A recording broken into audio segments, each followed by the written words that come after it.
नमस्कार। मैं डॉक्टर नीला फिर से आपके सामने उपस्थित हूँ इस लॉकडाउन के फेज़ में कोरोना वायरस के बारे में कुछ नई जानकारियाँ लेकर। वैसे तो अब कोविड-19 के विषय में कुछ भी नया नहीं है, सब कुछ सोशल मीडिया पे उपलब्ध है। इसलिए मेरी कोशिश है कि मैं इसे संक्षिप्त रखूँ और सम अप करूँ, जो आपने अलग-अलग जगहों पे अलग-अलग चीज़ें पढ़ी होंगी या जानी होंगी, वो सारी जानकारियाँ एक जगह पे कर दूँ। कोविड-19 वायरस एक बहुत ही छोटा वायरस होता है। वैसे वायरस फैमिली का काफ़ी बड़ा वायरस माना जाता है। जो वायरस की साइज़ नापी जाती है, वो माइक्रोन में देखी जाती है या नैनोमीटर में देखी जाती है। माइक्रोन एक के 1 मिलीमीटर का 10 लाखवां हिस्सा होता है। तो अगर हम कोविड-19 वायरस की बात करें, तो वो माइक्रोन का भी 1/10वां हिस्सा है, यानी 0.125 माइक्रोन। ये तो उसका साइज़ हुआ। अब उसका वज़न कितना होता है? वायरस का वज़न हमेशा एटोग्राम में लिया जाता है। एटोग्राम एक बहुत ही छोटा यूनिट होता है, वो 1 ग्राम का 10⁻18 हिस्सा होता है, यानी कि 1 ग्राम का महाशंखवां हिस्सा। या दूसरी तरीके से हम बोलें तो 1 ग्राम के 1 अरबवें हिस्से का 1 अरबवां पार्ट, ये इसका वज़न होता है, 0.8 एटोग्राम। ये इतना सूक्ष्म हुआ कि अगर जो महामारी पूरे विश्व में फैली हुई है, अगर हम सारे वायरस को इकट्ठा करें और तौलें, तो भी इनका वज़न 1 ग्राम से कम ही होगा। आज हम बात करेंगे कि ये कोविड-19 इन्फेक्शन फैलता कैसे है। इसके फैलने का तरीका 2 होता है। एक तो डायरेक्ट कहा जाता है, दूसरा इनडायरेक्ट कहा जाता है।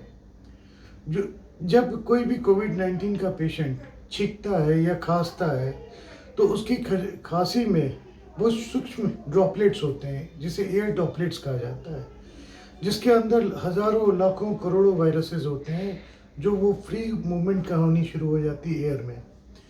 तो ये सबसे इम्पोर्टेंट मेथड होता है, जो एयर ड्रॉपलेट मेथड कहा जाता है, जिससे ये स्प्रेड करता है। ये 3 फीट के डिस्टेंस तक जाता है। तो यदि 3 फीट के डिस्टेंस के बीच में अगर आपका हाथ हो या आपका चेहरा हो, तो ये आपके हाथ या आपके चेहरे पे आ जाएगा, और जब हाथ से अपने चेहरे को छुएंगे तो ये वापस आपके चेहरे पे आ जाएगा। जब इसकी पहुँच म्यूकोज़ा जो है अंदर की लाइनिंग होती है, मुंह के म्यूकोज़ा या नाक के म्यूकोज़ा में पहुंच जाता है, या आँखों के कंजक्टिवा में पहुंच जाता है, तब ये फिर ज़िंदा बच जाता है, अदरवाइज़ इसकी डेथ हो जाती है।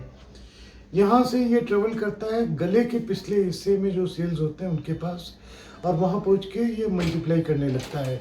जब आप सांस लेते हैं, तो सांस खींचते हैं, तो जो म्यूकोज़ा में पहुँचा हुआ है वायरस, ये ट्रेवल करके थ्रोट के पिछले हिस्से में पहुँच जाता है। ये तो हुआ ड्रॉपलेट मेथड। दूसरा एयरसोल मेथड। एयरसोल स्प्रे होता है, बहुत फाइन इसमें ड्रॉप्स होते हैं जो एयर में काफ़ी दूर तक फैले होते हैं। लेकिन ये बहुत कॉमन तरीका नहीं है। ये तभी होता है जब आप कहीं सेंट्रली एयर कंडीशन में बैठे हों और वहाँ पे कोई मरीज़ हो जो कोविड-19 का हो। जब वो छींक रहा है, खांस रहा है, तो वो एयर कंडीशनिंग सिस्टम में चला गया, और वहाँ से कंडीशनिंग से वापस आकर बाकी लोगों को इन्फेक्ट करना शुरू कर देता है। या कुछ स्पेशल ओकेजन्स पे जब डॉक्टर या हेल्थ वर्कर्स किसी कोविड-19 के मरीज़ को नेबुलाइज कर रहे हो, या इंटुबेट कर रहे हो, या ट्रैकियोस्टमी कर रहे हो, या पॉजिटिव प्रेशर वेंटिलेशन दे रहे हो, तब ये एयरोसोल रिलीज होते हैं और डॉक्टरों को इन्फेक्ट करते हैं। दूसरा तरीका होता है फोमाइट्स। फोमाइट्स क्या होता है? फोमाइट्स हर वो ऑब्जेक्ट है, हर वो चीज़ है जिस पे कोई भी इन्फेक्शियस एजेंट आकर बैठ जाता है और दूसरे इंसान को कंटामिनेशन के थ्रू इन्फेक्शन देता है। जैसे कि टेबल, कुर्सी, कपड़े, प्लास्टिक, हर कुछ। अब हम बात करते हैं कि ये अलग अलग सरफेस पे कितनी देर तक सर्वाइव करता है। 3 फीट के डिस्टेंस में जितनी चीज़ें होंगी, ये सारी कंटामिनेट हो जाती हैं और ये फोमाइट का काम करती हैं। सबसे कम टाइम ये कागज़ पे ज़िंदा रहता है, 3 घंटे तक। जो करेंसी नोट्स हैं या कुछ न्यूज़पेपर है, 3 घंटे तक ज़िंदा रहता है। जो कार्डबोर्ड बॉक्स हुए उस पे ये 1 दिन तक जिंदा रहता है। जो ग्लास हुआ ग्लास पे ये 2 दिन तक जिंदा रहता है। जो प्लास्टिक या मेटल सरफेस होता है उसमें 3 से 7 दिन तक ये जिंदा होता है। वैसे ही लकड़ी पे ये 3 से 4 दिन तक जिंदा रहता है। तो सबसे डेंजरस चीज़ें होती हैं प्लास्टिक या मेटल सरफेसेस, जैसे डोर हैंडल्स हो गए, नॉब्स हो गए, सीढ़ियों की रेलिंग हो गई। ये सब पे अगर किसी कोविड-19 के पेशेंट का के खांसी के ड्रॉपलेट पड़े हो तो ये सोर्स ऑफ इन्फेक्शन हो जाते हैं, क्योंकि ये काफ़ी दिनों तक इस पे ज़िंदा रहते हैं।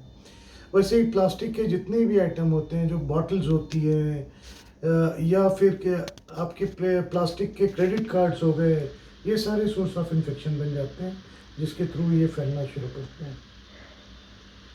कुछ बचाव के तरीके होते हैं जो आज मैं थोड़े बहुत बताऊंगा। जैसे ये जो सरफेसेस होते हैं इनको सैनिटाइज करना पड़ता है, डिसइंफेक्ट करना पड़ता है।